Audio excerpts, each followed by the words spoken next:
what do you attribute what you're doing now to in terms of your life plan, your divine plan, they call it? How did this happen? Mm-hmm. There were some pretty dramatic situations during my teenage years, and I was close to people who committed suicide, people who destroyed themselves with drugs, people who ended up in mental institutions, jail, the works.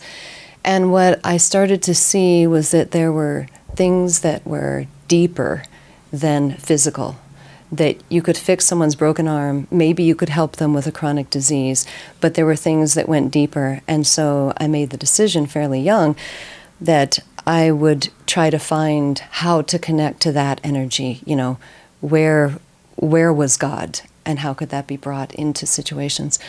So, of course, finding Eastern teachings, I found thousands of gods, which, of course, are all one God. Right. I mean, Hinduism is really monotheistic. Yeah. It's just different vibrations, of the same God.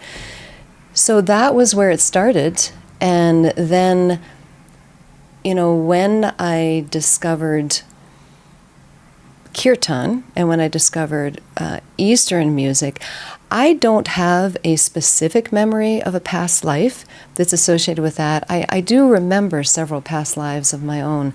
But when I heard mantras and an harmonium playing for the first time, it was like I was there. Yeah. It was like, I know what this is. And so there has been, occasionally there will be someone who will say, well, you're not pronouncing the Sanskrit properly, or, why is a Westerner singing this kind of stuff? But for me, the soul is universal. Yeah. And I've probably had thousands of incarnations in all different races, nationalities, spiritual traditions. So for me, the soul has the right to take truth from wherever it's found. So I've just had a very deep connection, with this Eastern path. And it was the closest thing.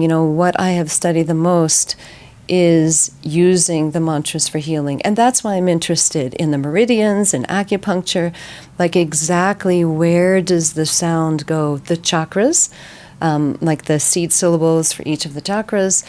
And, how does that actually integrate with the physical?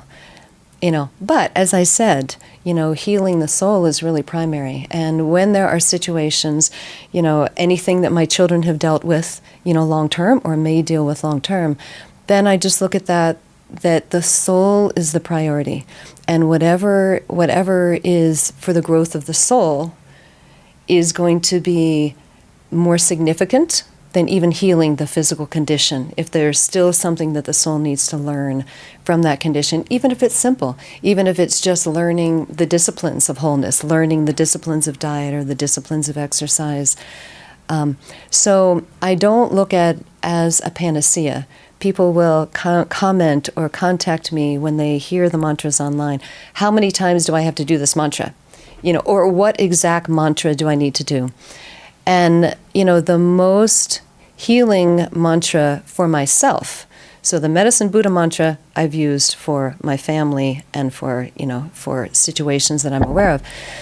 But what I use for myself in terms of, like I used to be on thyroid medication, for example, healing my thyroid, the mantra that I used for that was in English, and it was a forgiveness mantra. Wow. So I took a Jewish folk melody, a traditional Jewish melody, and then I used an adaptation of a forgiveness affirmation from Catherine Ponder of the Unity Church, and I put those together, and I sang that over and over and over, And your thyroid healed? Yes. Wow. Yes. So, I know people with this problem right now. Oh, it is epidemic. We're going to have to, is there a place on your website that you have like that?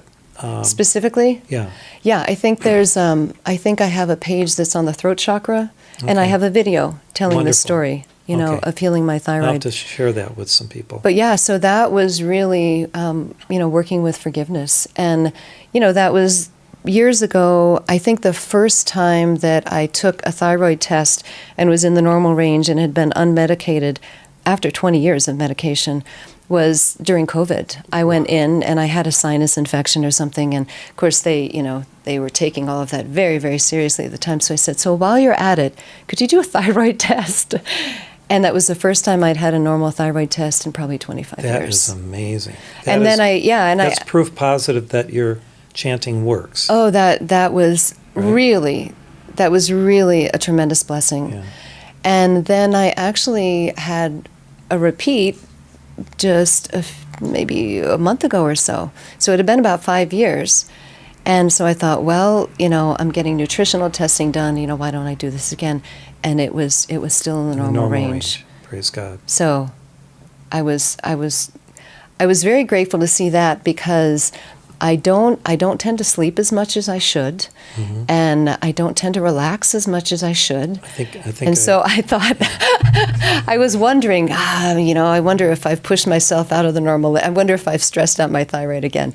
But it was still there, just hanging in there. praise God.